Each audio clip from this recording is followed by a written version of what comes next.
ನಮಸ್ಕಾರ. ಮೆಗಾ ಸುದ್ದಿ ವಿಶೇಷ ಕಾರ್ಯಕ್ರಮಕ್ಕೆ ಸ್ವಾಗತ. ನಾನು ಸಿಂಚನಾ.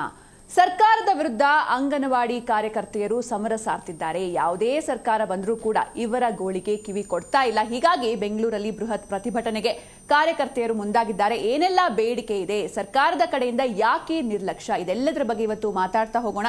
ಇದೇ ಹೊತ್ತಿನ ವಿಶೇಷ ಅಂಗನವಾಡಿ ಸಮರ, ಕಾರ್ಯಕರ್ತೆಯರ ಹೋರಾಟ. ಹಾಗೆ ನಮ್ಮ ಜೊತೆ ರಾಜ್ಯಾಧ್ಯಕ್ಷರು ಎಐಟಿಯುಸಿ ಬಿ ಅಮ್ಜದ್ ಅವರಿದ್ದಾರೆ. ನಮಸ್ತೆ ಸರ್, ಕಾರ್ಯಕ್ರಮಕ್ಕೆ ಸ್ವಾಗತ. ಹಾಗೆ ನಮ್ಮ ರಾಜ್ಯದಲ್ಲಿ ಎಷ್ಟು ಕಾರ್ಯಕರ್ತೆಯರು ಹಾಗೂ ಸಹಾಯಕರು ಇದ್ದಾರೆ ಅಂತ? ಮೇಡಮ್, ಇವತ್ತು ಕರ್ನಾಟಕ ರಾಜ್ಯದಲ್ಲಿ 70,000 ಅಂಗನವಾಡಿ ಕೇಂದ್ರಗಳು ಕಾರ್ಯನಿರ್ವಹಿಸ್ತಿವೆ. ಈ 70,000 ಕೇಂದ್ರಗಳಲ್ಲಿ ಕಾರ್ಯಕರ್ತೆಯರು ಮತ್ತು ಸಹಾಯಕಿಯರು ಸೇರಿ ಸುಮಾರು 1,40,000 ಜನ ಇವತ್ತು ಕೆಲಸ ಮಾಡ್ತಾ ಇದ್ದಾರೆ. ಅದೇ ರೀತಿ ಭಾರತ ದೇಶದಲ್ಲಿ ಸುಮಾರು 14 ಲಕ್ಷಕ್ಕೂ ಹೆಚ್ಚು ಅಂಗನವಾಡಿ ಕೇಂದ್ರಗಳು ಇವತ್ತು ಅಸ್ತಿತ್ವದಲ್ಲಿದ್ದಾವೆ. ಅಲ್ಲೂ ಕೂಡ 28 ಲಕ್ಷ ಜನ ನಮ್ಮ ಮಹಿಳಾ ಸಹೋದರಿಯರು ಅಲ್ಲಿ ದುಡಿತಾ ಇದ್ದಾರೆ.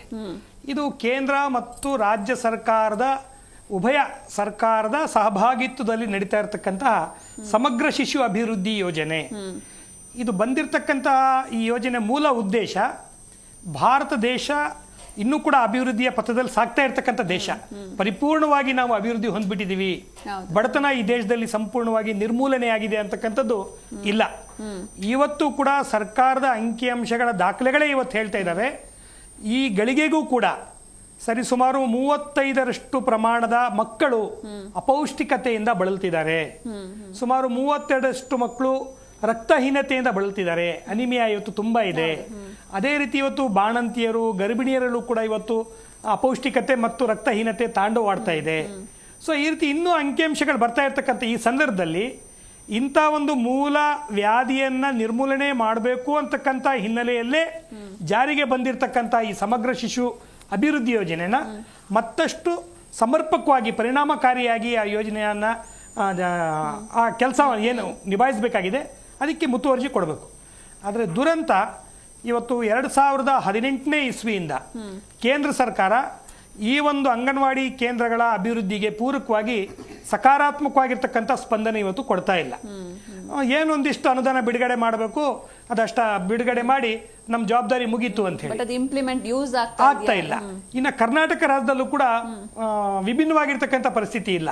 ಅವರೊಂದಿಷ್ಟು ಗೌರವಧನ ಸೇರಿಸ್ಕೊಡ್ತಿದೀವಿ ಅಂತಕ್ಕಂಥ ಮಾತು ಹೇಳ್ತಾರೆ ಬಿಟ್ರೆ, ಆದರೆ ಈ ಹಿಂದೆ ಏನಾಗ್ತಾ ಇತ್ತು, ಒಂದು ಬಜೆಟ್ ನಡಿಬೇಕಾದ್ರೆ ಅಲೋಕೇಶನ್ ಮಾಡಬೇಕಾದ್ರೆ ಆ ಸಂಬಂಧಪಟ್ಟಂಥ ಇಲಾಖಾವಾರು ಅಥವಾ ಸಂಬಂಧಪಟ್ಟಂಥ ಯಾರು ಕಾರ್ಯಕ್ಷೇತ್ರದಲ್ಲಿ ಕೆಲಸ ಮಾಡ್ತಿದ್ದಾರೆ ಅಂತಹ ಸಂಘಟನೆಗಳು ಪ್ರತಿನಿಧಿಗಳನ್ನ ಕರೆಸಿ ಒಂದು ಬಜೆಟ್ ಪೂರ್ವಭಾವಿ ಸಭೆಗಳನ್ನು ಮಾಡೋ ಮುಖಾಂತರ ಒಂದು ಪ್ರಜಾತಾಂತ್ರಿಕವಾಗಿ ಪ್ರಕ್ರಿಯೆಗಳು ನಡೀತಾ ಇದ್ವು. ಅದ್ರಲ್ಲಿ ನಿಮ್ಮ ಸೆಕ್ಟರ್ ಅವ್ರನ್ನ ಕರೆದಿದ್ರೆ ಸರ್, ಅದೇ ನಾನು ಹೇಳಕ್ ಹೊರಟಿದ್ದು. ಈ ಬಾರಿ ಅಂತ ಎಲ್ಲ ಒಂದು ಪರಂಪರೆಗೆ ತಿಲಾಂಜಲಿ ಇಡ್ತಕ್ಕಂಥ ಕೆಲಸ ನಮ್ಮ ರಾಜ್ಯ ಸರ್ಕಾರನೂ ಕೂಡ ಮಾಡಿದೆ. ನಾವೇ ಸ್ವಯಂ ಸ್ಫೂರ್ತಿಯಾಗಿ ಇಲಾಖೆಗಳಿಗೆ, ಸರ್ಕಾರಗಳಿಗೆ ನೂರಾರು ಮನವಿ, ಒಂದೆರಡು ಮನವಿ ಅಲ್ಲ, ನೂರಾರು ಮನವಿ. ಯಾಕಂದ್ರೆ ಇಲ್ಲಿ ಈ ಅಂಗನವಾಡಿ ಸೆಕ್ಟರಲ್ಲಿ ಹಲವು ಸಂಘಟನೆಗಳಿದ್ದಾವೆ. ಅವರೆಲ್ಲರೂ ಕೂಡ ದಿನನಿತ್ಯ ಅಲ್ಲಿ ಆ ಹೆಣ್ಮಕ್ಕಳ ನೋವು, ವೇದನೆ, ಅವರ ರೋದನೆಯನ್ನ ಸರ್ಕಾರಕ್ಕೆ ಮುಟ್ಟಿಸ್ತಕ್ಕಂಥ ಪ್ರಾಮಾಣಿಕ ಕೆಲಸ ಮಾಡ್ತಿದ್ದಾರೆ. ಆದರೆ ಇದ್ರ ಬಗ್ಗೆ ಕಾಳಜಿ ವಹಿಸಿ ಅಲ್ಲಿ ಏನು ಸಮಸ್ಯೆ ಇದೆ ಅಂತಕ್ಕಂಥದನ್ನ ಬಗೆಹರಿಸ್ತಕ್ಕಂಥ ದಿಕ್ಕಿನಲ್ಲಿ ಸರ್ಕಾರಗಳು, ಅಧಿಕಾರಿಗಳು ಮಾಡಬೇಕಾಗಿತ್ತು. ಆದರೆ ಆ ಕೆಲಸ ಆಗಲಿಲ್ಲ. ಈ ಬಜೆಟ್ ಪೂರ್ವದಲ್ಲಿ ಇವತ್ತು ಕೂಡ ಫ್ರೀಡಂ ಪಾರ್ಕಲ್ಲಿ ಒಂದು ಸಂಘಟನೆ, ಅದು ಯಾವುದೇ ಸಂಘಟನೆ ಇರಲಿ, ಹೋರಾಟದ ದಿಕ್ಕಿನಲ್ಲಿ ಅಂಗನವಾಡಿ ಹೆಣ್ಮಕ್ಳು ಇಟ್ಟಿದ್ದಾರೆ. ಬಜೆಟ್ ಪೂರ್ವದಲ್ಲೂ ಕೂಡ ಸರ್ಕಾರದ ಗಮನ ಸೆಳೀಲಿಕ್ಕೇನೆ ಫ್ರೀಡಂ ಪಾರ್ಕಲ್ಲಿ ಸಾವಿರಾರು ಜನ ಲಗ್ಗೆ ಹಾಕಿದ್ದುಂಟು. ಆದರೆ ಬಜೆಟಲ್ಲೂ ಕೂಡ ಏನೋ ಒಂದು ಆಗುತ್ತೆ ಅಂತಕ್ಕಂಥ ಆಶಾಭಾವನೆ ಇತ್ತು, ಆದರೆ ಇವತ್ತು ಆಗಲಿಲ್ಲ. ನಮಗೆ ಪ್ರಮುಖವಾಗಿರ್ತಕ್ಕಂಥದ್ದು ಮೂಲ ಉದ್ದೇಶ ಅಂಗನವಾಡಿ ವ್ಯವಸ್ಥೆ ಉಳಿಬೇಕು, ಅದನ್ನು ಬಲವರ್ಧನೆಗೊಳಿಸಬೇಕು ಅನ್ನೋದೇ ನಮ್ಮ ಮೂಲ ಕಳಕಳಿ. ಯಾಕಂದ್ರೆ ಇವತ್ತು ಕೂಡ ಬಹಳಷ್ಟು ಕೊಳಚೆ ಪ್ರದೇಶ ಇರ್ತಕ್ಕಂಥದ್ದು, ಬಹಳಷ್ಟು ಬಡತನ ರೇಖೆಗಿಂತ ಇನ್ನೂ ಕೆಳಗಿರ್ತಕ್ಕಂಥ ಜನಸಮುದಾಯ ಇರ್ತಕ್ಕಂಥದ್ದು. ಸೊ ಅಂಥ ಒಂದು ಪರಿಸ್ಥಿತಿಯಲ್ಲಿ ಆ ಮಕ್ಕಳ ಆ ವಾತಾವರಣದಲ್ಲಿ ಇರ್ತಕ್ಕಂಥ ಮಹಿಳೆಯರ ಸಮಸ್ಯೆ ಬಗೆಹರಿಸ್ತಕ್ಕಂಥದ್ದು ಈ ಒಂದು ಅಂಗನವಾಡಿ ಕೇಂದ್ರಗಳ ಜವಾಬ್ದಾರಿ. ಆದರೆ ಇಲ್ಲಿ ಏನಾಗುತ್ತೆ, ನಿಮ್ಗೊಂದು ಕೆಲಸ ಅಂತ ಕೊಟ್ಮೇಲೆ ಆ ಒಂದು ಇಲಾಖೆಯ ವ್ಯಾಪ್ತಿಯಲ್ಲಿ ಏನು ಕೆಲಸ ಇದೆ ಅದು ಮಾಡಿಸ್ಬೇಕು. ಆದರೆ ಈ ಅಂಗನವಾಡಿ ಹೆಣ್ಮಕ್ಳನ್ನ ಒಂದು ರೀತಿ ಮನಸ್ಸೋ ಇಚ್ಛೆ ಬಡಿಸ್ಕೊಳ್ತಕ್ಕಂಥದ್ದು. ಎಲ್ಲಾ ಸರ್ಕಾರದ ಯಾವುದೋ ಒಂದು ಹೊಸ ಒಂದು ಯೋಜನೆ ಬಂತು ಅಂದ್ರೆ ಬಹಳ ಸುಲಭವಾಗಿ ಸಿಗ್ತಕ್ಕಂಥ ಹೆಣ್ಮಕ್ಳು ಏನ್ ತಿಳ್ಕೊಂಡಿದ್ದಾರೆ, ಅಂಗನವಾಡಿ ಹೆಣ್ಮಕ್ಳು ಅಂದ್ರೆ ಏನೋ 4 ಜನ ಮಕ್ಕಳು ಬರ್ತವೆ, ಈ ಅಂಗನವಾಡಿ ತಾಯಂದ್ರು ಹೋಗಿ ಅಲ್ಲಿ ಕೂತ್ಕೊಂಡು ಹರಟೆ ಹೊಡ್ ಬರ್ತಾರೆ ಅಂತಕ್ಕಂಥ ಬಹುಶಃ ಒಂದು ತಿಳುವಳಿಕೆ ಇದೆಯಾ ಅಂತಕ್ಕಂಥದ್ದು ನಮ್ಗೆ ಇವತ್ತು ಗೊತ್ತಾಗ್ತಾ ಇರ್ತಕ್ಕಂಥದ್ದು. ಅಂಗನವಾಡಿ ಅಂದ್ರೆ ಬಹಳ ಜವಾಬ್ದಾರಿಯುತವಾಗಿರ್ತಕ್ಕಂಥ ಕೇಂದ್ರಗಳವು. ಅಲ್ಲಿ ಪುಟ್ಟ ಪುಟ್ಟ ಮಕ್ಕಳು ಬರ್ತಾರೆ, ಅವರ ಆರೋಗ್ಯ, ಅವರ ನಿಗಾವಣೆ ಮಾಡ್ತಕ್ಕಂಥದ್ದು ಅವೆಲ್ಲವೂ ಕೂಡ ಇದೆ. ಅದ್ರ ಜೊತೆಯಲ್ಲಿ ಬೇರೆ ಬೇರೆ ಫಲಾನುಭವಿಗಳು ಬರ್ತಾರೆ ಅಲ್ಲಿಗೆ. ನಿಮ್ಮ ಬೇರೆ ಬೇರೆ ಏನು ಆ ಮಹಿಳೆಯರಿಗೆ ತಂದಿರ್ತಕ್ಕಂಥ ಸ್ಕೀಮ್ಗಳನ್ನು ಜಾರಿ ಮಾಡಬೇಕು, ಇವೆಲ್ಲವೂ ಕೆಲಸ ಅಂಗನವಾಡಿ ಕೇಂದ್ರಗಳ ಮುಖಾಂತರ ನಡಿಬೇಕು. ವಿಶೇಷವಾಗಿ ಮಕ್ಕಳ ಮತ್ತು ಮಹಿಳೆಯರ ಪೌಷ್ಟಿಕ ಮತ್ತು ಆರೋಗ್ಯ, ಇದು ಎರಡು ಪ್ರಮುಖವಾಗಿರ್ತಕ್ಕಂಥ ಜವಾಬ್ದಾರಿ ಅಲ್ಲಿ ನಿಭಾಯಿಸಬೇಕು. ಅಂತ ಜವಾಬ್ದಾರಿ ನಿಭಾಯಿಸ್ಲಿಕ್ಕೆ ನೀವು ಬಿಡ್ತಾನೆ ಇಲ್ಲ. ನೀನು ಹೋಗು ಅಲ್ಲಿ BLO ಕೆಲಸ ಮಾಡು, ಚುನಾವಣಾ ಆಯೋಗ ಬಹಳ ಕಟ್ಟುನಿಟ್ಟಿಂದ ಆದೇಶ ಹೊರಡಿಸಿದೆ, ನೀನು ಅಲ್ಲಿ ಹೋಗಿ ಕೆಲಸ ಮಾಡಬೇಕು. ಅದು ಮಾಡದೇ ಇದ್ರೆ ನಾನು ನಿನ್ನನ್ನು ಸಸ್ಪೆಂಡ್ ಮಾಡ್ತೀನಿ, ನಿನ್ನ ಸಂಬಳ ಕಟ್ ಮಾಡ್ತೀನಿ ಅಂತ ಶಿಸ್ತು ಕ್ರಮದ ಬೆದರಿಕೆ. ಇನ್ಯಾವುದೋ ಒಂದು ಜಾತಿ ಜನಗಣತಿ ಸಮೀಕ್ಷೆ ಬರುತ್ತೆ, ಅಂಗನವಾಡಿ ಹೆಣ್ಮಕ್ಳು ನಿಮಗೆ ಪೂರ್ತಿ ಗೊತ್ತಿರೋದು ಇದು ನೀವು ಮಾಡಲಿಕ್ಕೆ ಅರ್ಹರಿದ್ದೀರಿ ಮಾಡ್ರಿ ಅಂತ ಹೇಳಿ. ಓಕೆ, ನಾವು ಮಾಡಲ್ಲ ಅಂತ ಯಾವತ್ತೂ ಹೇಳ್ತಾ ಇಲ್ಲ. ಒಂದು ಸರ್ಕಾರದ ಒಂದು ಆಯಾ ಕಠಿಣ ಸ್ಥಳದಲ್ಲಿ ನಾವು ಕೆಲಸ ಮಾಡಿ ಒಂದು ಜವಾಬ್ದಾರಿ ಸ್ಥಾನ ನಿರ್ವಹಣೆ ಮಾಡಬೇಕಾದ್ರೆ ಖಂಡಿತವಾಗ್ಲೂ ಕೂಡ ನಮ್ಮ ಹೆಣ್ಮಕ್ಳಿಗೆ ಆ ಕಾರ್ಯಕ್ಷಮತೆ ಇದೆ, ಕೆಲಸ ಮಾಡಲಿಕ್ಕೆ ಸಂಪೂರ್ಣವಾಗಿದ್ದಾರೆ. ಆದರೆ ನೀವು ಬರೀ ದುಡಿಸ್ಕೊಂಡು ಒಂದು ರೀತಿ ಜೀತದ ಆಳ್ಗಳ ರೀತಿಯಲ್ಲಿ ಬರೀ ಗೌರವಧನ ಅಂತ ಕೊಟ್ಟು ನೀವು ಕೈ ನುಡ್ಸ್ಕೊಟ್ರೆ ಖಂಡಿತವಾಗ್ಲೂ ಕೂಡ ಮಹಿಳಾ ಶ್ರಮಕ್ಕೆ ಅಪಚಾರ ಎಸದಂಗೆ, ಶೋಷಣೆ ಮಾಡ್ದಂಗೆ. ಇವತ್ತು ನಮ್ಮ ಮುಂದೆ ಇರ್ತಕ್ಕಂಥ ಪ್ರಮುಖ 4 ಬೇಡಿಕೆಗಳು. ಒಂದು, ಅಂಗನವಾಡಿಗಳನ್ನ ಸಮರ್ಥವಾಗಿ ನಿರ್ವಹಣೆ ಮಾಡಲಿಕ್ಕೆ ಅದನ್ನು ಬಲವರ್ಧನೆಗೊಳಿಸಬೇಕು. ಅದಕ್ಕೆ ಬೇಕಾಗಿರ್ತಕ್ಕಂಥ ಅನುದಾನಗಳನ್ನು ಇವತ್ತು ಬರೀ ರಾಜ್ಯ ಸರ್ಕಾರ ಮಾತ್ರ ಅಲ್ಲ, ಕೇಂದ್ರ ಸರ್ಕಾರ, ರಾಜ್ಯ ಸರ್ಕಾರ ಕೊಡಬೇಕು. ಜೊತೆಯಲ್ಲಿ ಆ ಅಂಗನವಾಡಿ ನಿರ್ವಹಣೆ ಮಾಡಲಿಕ್ಕೆ ಏನು ಕೇಂದ್ರ ಬಿಂದುಗಳಾಗಿರ್ತಕ್ಕಂಥ ಕಾರ್ಯಕರ್ತೆಯರು ಮತ್ತು ಸಹಾಯಕಿಯರಿದಾರಲ್ಲ, ಇವರಿಗೆ ಆ ಗೌರವಧನ ಅಂತ ಪದ ತೆಗೆದು ಒಂದು ಕನಿಷ್ಠ ವೇತನ ಜಾರಿ ಮಾಡ್ತಕ್ಕಂಥ ಕೆಲಸಕ್ಕೆ ಆದ್ಯತೆ ಕೊಡಬೇಕು. ಈಗಲೇ ರಾಜ್ಯ ಸರ್ಕಾರನೇ ಹಿಂದೆನೇ ಹೇಳ್ತು, ಇಲ್ಲ ಗೌರವಧನ ಸಿಗ್ತಾ ಇರ್ತಕ್ಕಂಥದ್ದು ಬಹಳ ಕಮ್ಮಿ ಇದೆ, ಅದಕ್ಕಾಗಿ ನಾವು ಅಧಿಕಾರಕ್ಕೆ ಬಂದ್ರೆ ಹೆಣ್ಮಕ್ಳಿಗೆ 15,000 ರೂಪಾಯಿ, ಕಾರ್ಯಕರ್ತೆಯರಿಗೆ 10,000 ರೂಪಾಯಿ, ಸಹಾಯಕಿಯರಿಗೆ ಕೊಡ್ತೀವಿ ಅಂತಕ್ಕಂಥ ಮಾತು ಹೇಳಿದ್ರು. 3 ವರ್ಷ ಆಯ್ತು, ಇಲ್ಲ. ಕೇಳಿದ್ರೆ ಕೇಂದ್ರ ಸರ್ಕಾರದ್ದು, ನಮ್ದೇನ್ ಜವಾಬ್ದಾರಿ ಇಲ್ಲ, ಅದು ನಾವು ಹೆಚ್ಚು ಕೊಡ್ತಾ ಇದೀವಿ, ನಾವು ಹೋದ ವರ್ಷ 1,000 ಏರ್ಸಿದೀವಿ, ಇನ್ನೇನ್ ಕೊಡ್ಬೇಕು ನಿಮ್ಗೆ ಅಂತ ಹೇಳಿ ನಾವು ಇನ್ನೇನ್ ಕೇಳ್ತಾ ಇಲ್ಲ, ನೀವು ಹೇಳಿದ್ ಕೊಡಿ ಅಂತ ಅಷ್ಟೇ ಕೇಳ್ತಾ ಇದೀವಿ. ಇದು 2ನೇದು, ಅದು ಫಾಲೋ ಮಾಡಿ ಅಂತ ಹೇಳ್ತಿದೀವಿ. ಇನ್ನು 3ನೇದು, ಗ್ರಾಚ್ಯುಟಿ ಕಾಯ್ದೆನ ಈಗಾಗಲೇ ಅನುಷ್ಠಾನ ಮಾಡಿ ಜಾರಿ ತಂದಿದ್ದೀರಿ. ನಾವು ರಾಜ್ಯ ಸರ್ಕಾರಕ್ಕೆ ಧನ್ಯವಾದವನ್ನ ಹೇಳಿದೀವಿ. ಇಡೀ ಭಾರತ ದೇಶದಲ್ಲಿ ಕರ್ನಾಟಕದಲ್ಲಿ ಮೊದಲ ಸರ್ಕಾರವಾಗಿ ಒಂದು ಮಹತ್ತರವಾಗಿರ್ತಕ್ಕಂಥ ಹೆಜ್ಜೆ ಇಟ್ಟಿದೆ. ಅದೇ ಹೆಜ್ಜೆ ಇಡೋ ಸಂದರ್ಭದಲ್ಲಿ ಒಂದಿಷ್ಟು ಅಚಾತುರ್ಯತೆಯನ್ನು ಪ್ರದರ್ಶನ ಮಾಡಿದೆ. ನಾಳೆ ರಿಟೈರ್ಡ್ ಆಗಿ ಹೋಗ್ತಕ್ಕಂಥವ್ರಿಗೆ ಗ್ರಾಚ್ಯುಟಿ ಕೊಡ್ತೀರಿ. ಯಾವಾಗ ಇಲಾಖೆಗೆ 75ರಿಂದ ನೀವು ಸೇವೆ ಸಲ್ಲಿಸಿ ಅವ್ರ ಕೈಲಿ ಇವತ್ತು ಏನೂ ಮಾಡೋಕ್ಕಾಗ್ತಾ ಇಲ್ಲ ಅಂಥವ್ರನ್ನ ಪರಿಗಣನೆ ಮಾಡಿ ಅಂದ್ರೆ ಅದು ಮಾಡಲಿಲ್ಲ. 2011-12ನೇ ಸಾಲಿನಿಂದ ಬಹಳಷ್ಟು ನಮ್ಮ ಹೆಣ್ಣುಮಕ್ಕಳು ರಿಟೈರ್ ಆಗಿದ್ದಾರೆ. ಅವರಿಗೆ ಇವತ್ತು ಬಹಳಷ್ಟು ಕಾಯಿಲೆ ಕಸಾಲೆಗಳಿಗಾಗಿ ಆರ್ಥಿಕವಾಗಿ ಬಹಳ ಚಿಂತಾಜನಕ ಸ್ಥಿತಿಲಿದ್ದಾರೆ. ಸುಮಾರು ಒಂದು 20,000 ಜನ ಇರ್ಬೋದು ಈ ಕರ್ನಾಟಕದಲ್ಲಿ ಈಗಲೂ ಕೂಡ. ಕೆಲವರು ಭಿಕ್ಷೆ ಬಿಡ್ತಾ ಇದ್ದಾರೆ, ಕೆಲವರು ವೃದ್ಧಾಶ್ರಮಗಳಲ್ಲಿದ್ದಾರೆ, ಕೆಲವರಿಗೆ ಮಕ್ಕಳು ನೋಡ್ಕೊಳ್ದಲ್ಲೇ ಬಹಳ ಅನಾಥವಾಗಿ ಇವತ್ತು ಬಿದ್ದಿರ್ತಕ್ಕಂಥ ಸ್ಥಿತಿ ಇದೆ. ಅವರಿಗೆ ಇವತ್ತು ಗ್ರಾಚ್ಯುಟಿಯನ್ನ ವಿಸ್ತರಣೆ ಮಾಡಿ ಜಾರಿ ಮಾಡಿ ಅಂತಕ್ಕಂಥದ್ದು 2ನೇ ಬೇಡಿಕೆ. 3ನೇದು, ಇವತ್ತು ನಾವು ಅಂಗನವಾಡಿ ಕೇಂದ್ರ ಅಂದ್ರೆ ಅದು ಶಾಲೆಗಳಲ್ಲ, ಅವು ಅಂಗನವಾಡಿ ಕೇಂದ್ರ ಅಂದ್ರೆ ಮಕ್ಕಳ ಅಪೌಷ್ಟಿಕತೆಯನ್ನ ತೊಳಲಾಡಿಸ್ಲಿಕ್ಕೆ ಇರ್ತಕ್ಕಂಥ ಒಂದು ಕೇಂದ್ರ. ಅಲ್ಲಿಗೆ ಆ ಪೌಷ್ಟಿಕತೆ ತುಂಬತಕ್ಕಂಥ ಆಹಾರಗಳು ಒದಗಿಸ್ಬೇಕು. ಇವತ್ತು ಅದು ಸರಿಯಾದ ರೀತಿಯಲ್ಲಿ ಆಗ್ತಾ ಇಲ್ಲ. ಮನಸ್ಸಿಗೆ ಬಂದಂಗೆ ಒಂದೊಂದು ಸರ್ಕಾರ ಬಂದಾಗ ಆಹಾರ ಪದ್ಧತಿಯನ್ನ ಬದಲಾವಣೆ ಮಾಡ್ತಕ್ಕಂಥದ್ದು ಕೂಡ ನಡೀತಾ ಇದೆ. ಇವತ್ತು ನಮಗೆ ಒಂದು ರೀತಿ ಆಶ್ಚರ್ಯ ಆಗುತ್ತೆ. ಈ ಮೊಟ್ಟೆ, ಇವತ್ತು ಮೊಟ್ಟೆಯಲ್ಲೇ ಹೆಚ್ಚು ಪೌಷ್ಟಿಕಯುಕ್ತ ಇರ್ತಕ್ಕಂಥದ್ದು ಅಂತ ಹೇಳಿ ಈಗಾಗಲೇ ಸಾಬೀತಾಗಿದೆ. ಆ ಮೊಟ್ಟೆಯನ್ನ ನಾವಿತ್ತು DPT ಮುಖಾಂತರ ನಾವು ಫಲಾನುಭವಿಗಳ ಖಾತೆಗೆ ಹಣ ವರ್ಗಾವಣೆ ಮಾಡಿ ನಾವು ಕೊಡ್ತೀವಿ ಅಂದ್ರೆ ಅಂಗನವಾಡಿ ಕೇಂದ್ರಗಳು ಯಾಕಿರ್ಬೇಕು, ಮುಚ್ಚಿಬಿಡ್ಬೇಕು ಅವಾಗ. ಯಾಕಂದ್ರೆ ಎಲ್ಲವೂ ಕೂಡ ನಗದು ಆ ಫಲಾನುಭವಿಗಳಿಗೆ ನೀವು ಹಣ ವರ್ಗಾವಣೆ ಮಾಡ್ತಾ ಹೋದ್ರೆ ಇನ್ನು ಅಂಗನವಾಡಿ ಕೆಲಸ ಏನು? ಅಂಗನವಾಡಿಲಿ ಇರೋದು, ಅಂಗನವಾಡಿಲಿ ಅಡಿಗೆ ಮಾಡಿ ಅಲ್ಲೇ ಮೊಟ್ಟೆ ಬೇಯಿಸಿ ಫಲಾನುಭವಿಗಳಿಗೆ ತಿನ್ಸಿ ಕಳಿಸ್ಬೇಕು ಅಂತ. ಬರೀ ದುಡ್ಡು ಹಾಕಿದವ್ರು ತಗೊಂಡು ತಿಂತಾರ ಇಲ್ವಾ ಏನು ಗ್ಯಾರಂಟಿ? ಇವತ್ತು ನಾವು ನೋಡ್ತಾ ಇದೀವಿ ಬಹಳಷ್ಟು ಯೋಜನೆಗಳು ಬಂದಾಗ ಎಷ್ಟರ ಮಟ್ಟಿಗೆ ಅದು ಫಲಾನುಭವಿಗಳು ಆ ಮೂಲ ಉದ್ದೇಶ ಈಡೇರ್ತಿದೆಯಾ ಅಂತಕ್ಕಂಥ ಬಹಳ ನೋಡ್ಬೇಕು. ಬೇರೆ ಅದಕ್ಕೂ ಯೂಸ್ ಮಾಡ್ಕೋಬಹುದು ಆ ದುಡ್ಡು. ಖಂಡಿತ. ಸೊ ಈ ರೀತಿ ಆಗ್ತಾ ಇದೆ. ಆದ್ರೆ ಇವತ್ತು ಸರ್ಕಾರ ತನ್ನ ಜನಪ್ರಿಯತೆಯನ್ನು ಉಳಿಸ್ಕೊಳ್ಳಿಕ್ಕೆ ಈ ಮೂಲಭೂತ ಸಮಸ್ಯೆಗಳನ್ನ ನಿರ್ಲಕ್ಷ್ಯ ಮಾಡಿ ನಿಮ್ಗೊಂದು ಸೀರೆ ಕೊಟ್ಬಿಡ್ತೀವಿ ಅಂತ ಒಂದು ರೀತಿ, ಈ ಹೊಟ್ಟೆಗೆ ಹಿಟ್ಟಿಲ್ಲ ಜುಟ್ಟಿಗೆ ಮಲ್ಲಿಗೆ ಸೀರೆ ಕೊಡಿ, ನಮ್ಮ ಹೆಣ್ಮಕ್ಳಿಗೆ ಒಳ್ಳೆ ಸೀರೆ ಕೊಡಿ, ನಾವೇನು ಬೇಡ ಅಂತ ಹೇಳಲ್ಲ. ಆದ್ರೆ ಸೀರೆ ಕೊಟ್ಟ ತಕ್ಷಣ ಜವಾಬ್ದಾರಿ ಮುಗಿತಾ? ನಾನು ಸೀರೆ ಉಟ್ಟ ತಕ್ಷಣ ಹೊಟ್ಟೆ ತುಂಬುತ್ತಾ? ಇಲ್ಲ. ಅದಕ್ಕಾಗಿ ನಮ್ಮ ಮುಂದಿರ್ತಕ್ಕಂಥ 4 ಪ್ರಮುಖವಾಗಿರ್ತಕ್ಕಂಥ ಬೇಡಿಕೆ, ನಮ್ಮ ಗೌರವಧನ ಹೆಚ್ಚಳ ಮಾಡಬೇಕು, ನಮಗೆ ಏನು ಗ್ರಾಚ್ಯುಟಿ ಬರಬೇಕು ಅದನ್ನ ಕೊಡಬೇಕು, ಅಂಗನವಾಡಿ ಕೇಂದ್ರಗಳಲ್ಲಿ ಮೂಲಭೂತ ಸಂಪನ್ಮೂಲ ವ್ಯವಸ್ಥೆ ಕಲ್ಪಿಸಲಿಕ್ಕೆ ಏನು ಅಗತ್ಯ ಅನುದಾನ ಇದೆ ಅದು ಇವತ್ತು ನಿವಾರಣೆ ಮಾಡಬೇಕು. ಜೊತೆಯಲ್ಲಿ ಏನೋ ಆಹಾರ ಪದ್ಧತಿಯನ್ನ ಮಾಡಬೇಕು ಅಂತ ಹೇಳಿ ಇದೆಲ್ಲವೂ ಆಗ್ತಾ ಇರ್ಬೇಕಾದ್ರೆ ಒಂದು ಮಾತು ಹೇಳಿ ನನ್ನ ಮಾತಿಗೆ ನಿಲ್ಲಿಸ್ತಾ ಇದ್ದೀನಿ. ಇವತ್ತು ಅಂಗನವಾಡಿ ವ್ಯವಸ್ಥೆಗೆ ಬರ್ತಕ್ಕಂಥವ್ರು 0 ದಿಂದ 6 ವರ್ಷದ ವಯೋಮಿತಿಯ ಮಕ್ಕಳು. ಇವತ್ತು ಅದಕ್ಕೆ ಪರ್ಯಾಯವಾಗಿ ಇವತ್ತು ಈ ರಾಷ್ಟ್ರೀಯ ಶಿಕ್ಷಣ ನೀತಿ ಅಂತಕ್ಕಂಥ ಮಾನದಂಡದಲ್ಲಿ ಇವತ್ತು LKG UKG ಆರಂಭ ಮಾಡಬೇಕು ಅಂತ ಹೇಳ್ತಿದ್ದಾರೆ. ಖಂಡಿತ ಇವತ್ತು ನಮ್ಮ ಅಂಗನವಾಡಿ ಹೆಣ್ಮಕ್ಳು ಹಿಂದಿಂಗಲ್ಲ. ಇವತ್ತು ನಮ್ಮಲ್ಲಿ ಮಾಸ್ಟರ್ಸ್ ಆಗಿರ್ತಕ್ಕಂಥ ಅಂಗನವಾಡಿ ಟೀಚರ್ಸ್ ಇದ್ದಾರೆ, MA ಬಹಳ 3 ಪದವಿ ಪಡೆದಿರ್ತಕ್ಕಂಥ ಹೆಣ್ಮಕ್ಳು ಇದ್ದಾರೆ.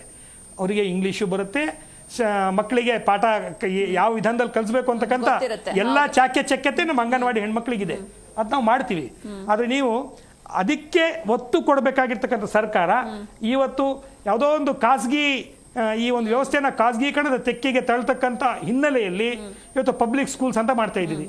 ಆ ಪಬ್ಲಿಕ್ ಸ್ಕೂಲ್ಸ್ ಅಲ್ಲೂ ಕೂಡ LKG UKG ಆರಂಭ ಮಾಡಕ್ಕೆ ನೀವು ಹೊರಡ್ತಾ ಇದ್ದೀರಿ. ಸೊ ನೀವು ಅಲ್ಲಿ ಹೊರಟ ತಕ್ಷಣ ನಾನು ಒಬ್ಬ ಪೋಷಕನಾಗಿ ಎಲ್ಲಿ ಕಣ್ಣಿಗೆ ಕಾಣ್ತಕ್ಕಂಥ ಯಾವ್ದು ಸುಂದರ ಇದೆ, ಯಾವ್ದು ಚೆನ್ನಾಗಿದೆ ಅಲ್ಲಿ ನಾನು ಹೋಗಿ ಅದನ್ನ ಅಪ್ಕೊಳ್ತೀನಿ. ಸೊ ಅಂತ ಒಂದು ಮಾನಸಿಕತೆ ನಮಗೆ ಇರ್ತಕ್ಕಂಥ ಈ ಸಂದರ್ಭದಲ್ಲಿ ನೀವು ಆ ವ್ಯವಸ್ಥೆ ಮಾಡಿದ್ರೆ ಈ ಅಂಗನವಾಡಿ ವ್ಯವಸ್ಥೆ ಕುಸಿದು ಹೋಗುತ್ತೆ. ಸೊ ಇದಕ್ಕೆ ದಯವಿಟ್ಟು ಅವಕಾಶ ಮಾಡಿಕೊಡ್ಬೇಡಿ. ಇಲ್ಲಿ ಅಂಗನವಾಡಿ ವ್ಯವಸ್ಥೆನೂ ಇದೆ, ನೀವು ಅಲ್ಲಿ ಮತ್ತೊಂದಲ್ಲಿ ಪರ್ಯಾಯವಾಗಿರ್ತಕ್ಕಂಥ ಪಬ್ಲಿಕ್ ಸ್ಕೂಲ್ಸ್ನ ಮಾಡಿ ಅಲ್ಲಿ LKG UKG ಆರಂಭ ಮಾಡಿದ್ರೆ ಇದು ಸರ್ಕಾರಕ್ಕೂ ಕೂಡ ಹೊರೆ ಇದು. ಸೊ ಈ ದಿಕ್ಕಿನಲ್ಲಿ ಒಂದು ವೈಜ್ಞಾನಿಕವಾಗಿ ಚಿಂತನೆ ಮಾಡಿ ಈ ಒಂದು ಅಂಗನವಾಡಿ ವ್ಯವಸ್ಥೆನ ಉಳಿಸಿ ಅಂತಕ್ಕಂಥದ್ದೇ ನಮ್ಮ ಮೂಲಭೂತ ಆಗ್ರಹ. ಮೇಡಮ್ ಹೇಳ್ತಾ ಇದ್ರು ಆಹಾರದ ಬಗ್ಗೆ, ಆಹಾರ ಎಲ್ಲ ನೀಟಾಗಿ ಪೂರೈಕೆ ಆಗ್ತಾ ಇದೆಯಾ ಹೇಗೆ ಅಂತ? ಮೇಡಮ್, ಒಂದು ಆಹಾರ ಪೂರೈಕೆ ಮಾಡಲೇಬೇಕು, ಅದು ವ್ಯತ್ಯಯ ಮಾಡೋಕ್ಕಾಗೋದಿಲ್ಲ. ಕ್ವಾಲಿಟಿ ಎಲ್ಲ ಹೇಗೆ? ಈಗಾಗಲೇ ಕ್ವಾಲಿಟಿ ಚೆಕ್ ಮಾಡಬೇಕು ಅಂತಕ್ಕಂಥದ್ದು ಇದೆ. ಅದಕ್ಕೆ ಪೂರಕವಾಗಿ ಕೆಲವು ಅಂಗನವಾಡಿ ನಮ್ಮ ಕಾರ್ಯಕರ್ತೆಯರಿಗೆ ಜವಾಬ್ದಾರಿ ಕೊಡ್ತಿದ್ದಾರೆ. ಹೋಗಿ ನೀವಲ್ಲಿ ಅದಕ್ಕೆ ಇರ್ತಕ್ಕಂಥ ಒಂದು ಏನು ಸ್ಪೆಷಲ್ ಸೆಲ್ ಇದೆ ಅಲ್ಲಿ ಸರ್ಟಿಫೈ ಮಾಡಿಸ್ಬೇಕು ಅಂತಕ್ಕಂಥದ್ದು ಇವೆಲ್ಲವೂ ಕೂಡ ಆಗ್ತಾ ಇದ್ದಾವೆ.